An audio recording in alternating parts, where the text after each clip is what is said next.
le passé, le présent et l'avenir.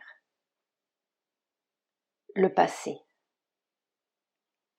Sers-toi du passé comme d'un tremplin pour t'élancer vers l'avenir.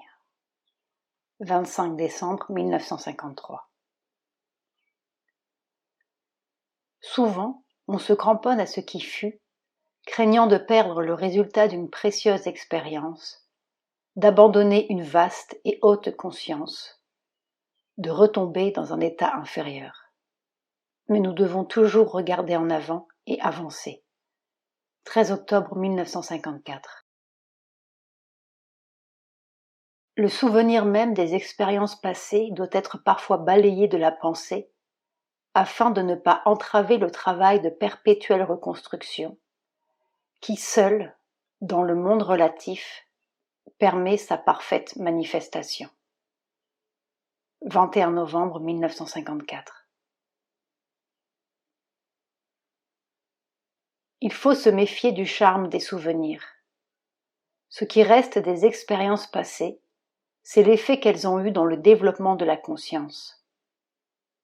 Mais quand on tente de revivre un souvenir en se remettant dans des circonstances analogues, on s'aperçoit bien vite qu'elles sont vides de leur puissance et de leur charme parce qu'elles ont perdu leur utilité pour le progrès. Souvenir durable, le souvenir de ce qui a aidé l'être à progresser.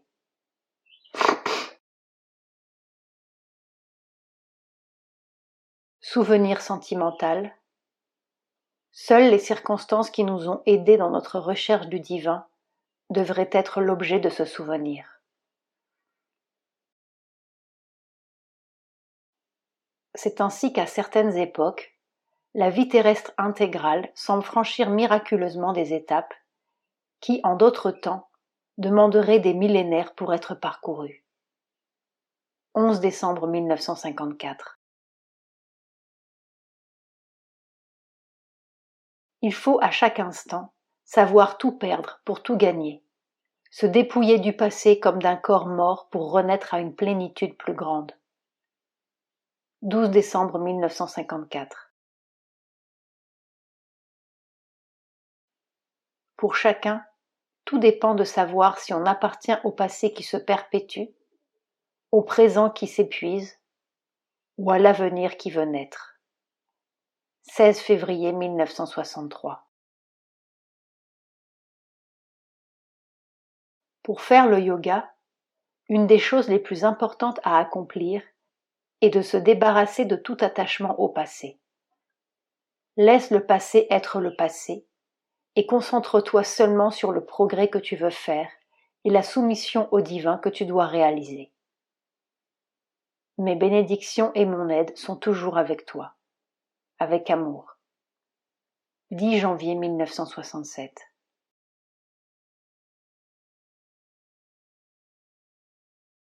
À moins de rompre avec les habitudes et les croyances du passé, il y a peu d'espoir d'avancer rapidement vers l'avenir.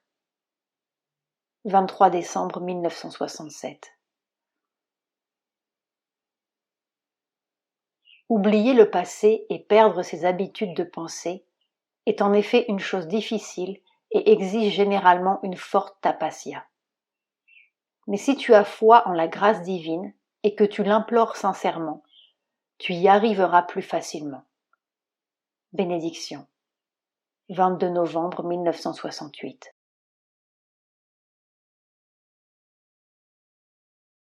Laisse les vagues du passé s'écouler loin de toi, emportant avec elles tous les attachements et toutes les faiblesses. La joie lumineuse de la conscience divine attend, prête à prendre place. L'action passée ne se mettra-t-elle pas en travers du chemin de la sadhana? La consécration complète au divin efface ce que l'on a été dans le passé. Mon cher enfant, ta prière a été entendue, ton passé a disparu. Prépare-toi à croître en conscience, en lumière, en paix. Nos bénédictions sont toujours avec toi. Laisse le passé être le passé. Concentre-toi seulement sur l'éternel. Bénédiction. 10 décembre 1971. Quand on vit en contact avec l'harmonie universelle, le temps passe sans laisser de traces.